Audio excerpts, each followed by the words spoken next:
যুক্তরাষ্ট্রের মিশিগান প্রতিনিধি কামরুজ্জামান হেলাল, সৌদি আরবের দাম্মাম প্রতিনিধি মুখলেসুর রহমান অভি এবং মিশর প্রতিনিধি আফসার হোসাইনের তথ্যচিত্রে প্রবাসের সংবাদ জানাচ্ছেন বিনিয়ামিন।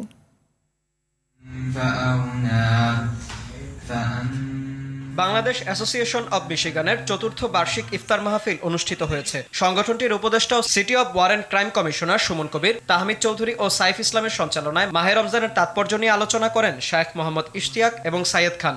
এতে উপস্থিত ছিলেন সভাপতি জাবেদ চৌধুরী, ভারপ্রাপ্ত সাধারণ সম্পাদক আজহার রহমান, সৈয়দ মতিউর রহমান শিমু, আলী আহমেদ ফারিস, জসিম চৌধুরী, দীপু চৌধুরী, সাইফ ইসলাম, তাহমিদ চৌধুরী, মতিন চৌধুরী, ইকবাল ফয়েজ স্বপন ও আহাদ মোহাম্মদ। এছাড়া আমিনুর রশিদ চৌধুরী, আহাদ আহমেদ, লুৎফুল বারী লিয়ন, এন ইসলাম শামীম ও সুমন কবির সহ স্থানীয় কমিউনিটি নেতৃবৃন্দকে বিশেষ সম্মাননা দেওয়া হয়। মাহফিলে স্থানীয় জনপ্রতিনিধিদের মধ্যে secretary of state Jocelyn Benson, Kyle Johnson, senator Stephanie Chang, state representative Mike McFall সহ অনেকেই অংশ নিয়েছেন।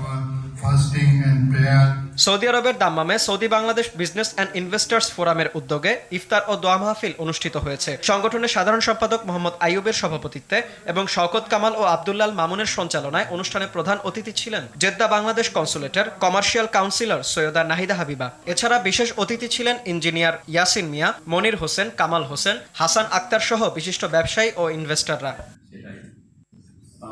মিশরে অধ্যয়নরত কিশোরগঞ্জ জেলার শিক্ষার্থীদের সংগঠন আজহার স্টুডেন্ট ফোরামের ইফতার মাহফিল অনুষ্ঠিত হয়েছে। কিশোরগঞ্জ জেলা প্রবাসী কল্যাণ ফাউন্ডেশনের সহায়তায় আয়োজিত অনুষ্ঠানটি সভাপতিত্ব করেন সাকিব মনিরুজ্জামান আজহারি এবং সঞ্চালনা করেন হুজাইফা মামদু। পবিত্র কুরআনুল কারীম থেকে তেলাওয়াত করেন কারি উবাইদা বিন আশরাফ এবং নাতে রাসুল পরিবেশন করেন মাহমুদুল হাসান। মাহফিলে প্রধান অতিথি ছিলেন কিশোরগঞ্জ জেলার মিঠামইন থানার মাওলানা মাহমুদুল হাসান মিল্কিয়াল আজহারি। বিশেষ অতিথি ছিলেন আরটিভির প্রতিনিধি প্রবাসী সাংবাদিক ও কলামিস্ট আফসারুল হোসাইন এবং মাওলানা রেজাউল ইসলাম আজহারি। এতে স্বাগত বক্তব্য দেন মাওলানা শরীফ সালাউদ্দিন। বিনিয়ামিন, আরটিভি।